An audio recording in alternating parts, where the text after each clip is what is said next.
so I'm not going to twirl my hair as Lana does when she's stressed out. I'll give you greetings from Lana in a second. She regrets that she can't be here. I know that she's definitely a lot better looking than I am and a lot more energetic than I am in presenting the issues of agriculture, because she does have her own farm, and it's nice to work with somebody who understands the industry as much as she does. So she's a real powerhouse on your behalf. She told me to tell the minister, though, she's still not happy with him for his answers in question period yesterday about bees. So she's going to still have it out with you about that. I too would like to add to Donna my greetings. Donna, you may have the most beautiful part of Williams Lake, but I have the Discovery Center and that casino gaming center on my side. So, and Horsefly, Big Lake, 150, Miocene, that whole beautiful part of this world. Thank you to the organizing committee. Thanks for the invitation. I do have a few things I want to say, but I was reflecting as I was driving here today. I had to come in. I was at a Prosperity Mind panel in Vancouver last night, which was a fascinating endeavor.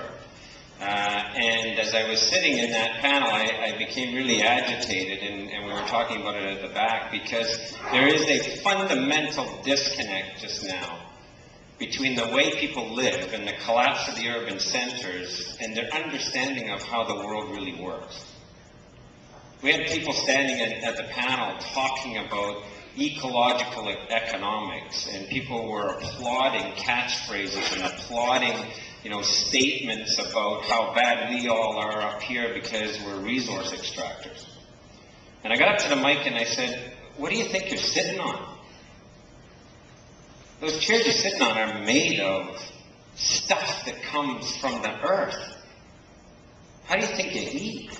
There's a huge disconnect between the way people think they want to live and the way they actually live. And we have these, predominantly urban environmentalists who are suggesting that we just stop all resource extraction, that everything that we do on the earth is bad. Well, I guess we're going back to caves or something. I don't know how we live. But that's a problem for us where we live, and it's a problem for your industry because it's not understood. And that's the fundamental issue I think that we need to address and that I want to speak to. Lana did tell me, and I wanted to say, because it fits in with what I'm going to say, as I was driving too, I got into Kamloops late last night. The plane was delayed. I got in about 1 in the morning, crawled into bed, had to get up at 5 this morning. I'm driving along. I thought I would complain to you folks, and I realized that all you folks would look at me and go, what? That's just the way we live. So I think what we have to figure is, I was driving, everybody knows what bankers' hours are. I think as part of reframing what happens in agriculture, we have to come up with ranchers' hours or farmers' hours, and that people clearly understand what that means, because then they might value what you produce at a much higher level. Lana did ask me to say a few words specifically to you. First off, she wants me to reiterate that part of what we have to do in British Columbia is to figure out the BC First strategy, to figure out the direct market strategy, to maximize the potential of British Columbia, feeding British Columbians, as well as grow the international market. It's not an either or, but as she says, we've got to stop giving Alberta the gravy. We have to figure out how to maximize the returns to ourselves within British Columbia. The second thing she wanted me to relate to you is the fact that she's seen enough slaughterhouses. And because she's been working with the meat inspection regulations issue around the province, and she doesn't want to visit any more slaughterhouses, so she's happy to visit wherever the cattle are still alive, especially if they've got nice young ones bouncing around, and that's an open invitation she gives to you. Let me try this.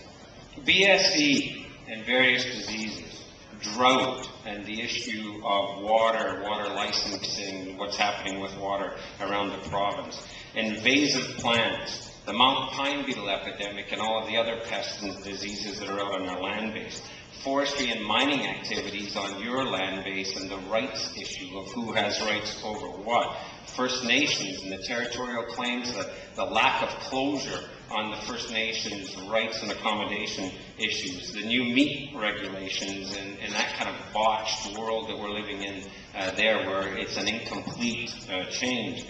Those septic regulations that we all love to hate. An aging generation of ranchers and farmers.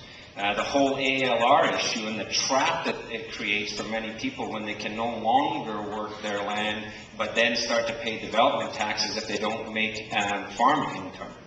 The issue of taxation in general. The whole issue of fencing and transportation and impacts on your land base. We heard about predator control, but there's also the competitors, the elk and the deer that are happening there. Range plans, farm plans. Your whole tag system, and then the whole issue at the heart of your problem, which is the pricing being decades, the prices and the value of your product being decades behind your costs, and the lack of value that people have for our agricultural and farming industry. Now, if that's not a definition, if you're involved in that industry, if it's not a definition of insanity, I don't know what is, right? It's an insane business to be in when you have that much going on. And somehow we can't grapple with that as a government. It's big and it's hard. I know the minister, and I hope the minister has good news for you today. And with respect to the ranching task force, I know Terry's here, and work was done on the ranching task force. But really, we're not getting our arms around it.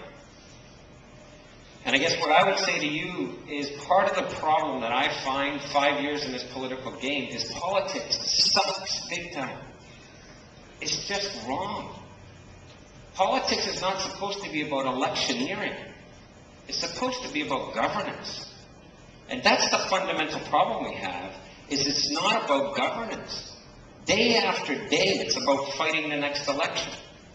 And you as citizens, as well as ranchers and farmers, need to ask for that fundamental change to occur. And I would give you a suggestion, and one of the ways you do that is stop politicizing the BC Cattlemen Association and make them only part of what government does. That ranching task force did not include us.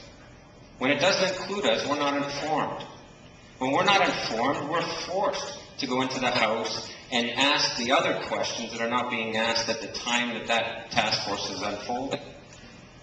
If we're not an informed opposition, we can't do the work on your behalf.